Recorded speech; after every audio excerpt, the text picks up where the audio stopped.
Okay, so we've set the book up in the control panel. One of the most simple features now that we've gone into edit is to actually start creating something on the page. Now probably the first thing I want to put on is text. What we can do is we just click on the top tab up here which says add text, and that brings up a text box. When you click in there, obviously you can type text in. Now if you've got text somewhere else, what you can actually do is you can paste text into there, so you can copy it somewhere else, paste it in. I'm just going to type in here summer holiday.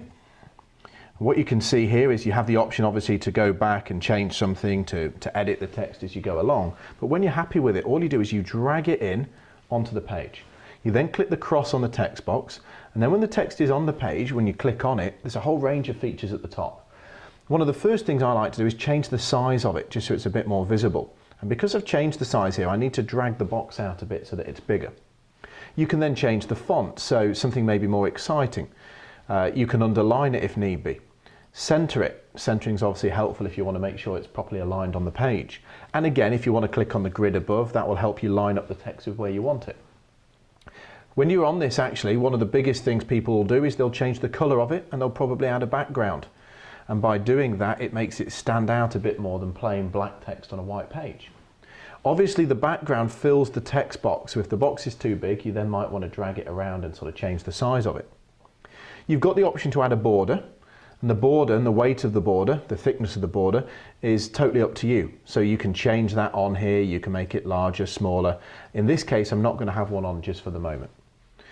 The option I like is to add shadow, because when you add shadow, it brings it off the page, and that's very similar to when you do that with images as well. It makes it 3D, makes it very exciting. There is a transparency option as well, which allows you just to make it slightly faded in case you want it to be more of a background, something a bit less prominent on the page. Final options that you've got really are link. If you want that to be a hyperlink to somewhere else, maybe click here to view my website, and they click on it and it takes them to the website, or it could be a link to YouTube, it could be a link to somewhere else, a charity, I don't know, totally up to you. Type the link in there or paste the link in there and that will do that. The final option obviously is edit, and if you click edit, it brings up the word summer holiday, and you might want to add on the word 2010. We click on edit, you won't see it until you drag this box out, and then suddenly it's edited the text that's there as well. Very, very easy. What you can do with text obviously is add that on top of anything. Images all around the place, you can make it really stand out and annotate the pictures on the page. But I'm going to take you through how you can use that as titles on top of pictures and images and image masks and everything else that's available in the next tutorial. myvbook.com, the next generation of sharing. Save a tree, send a V.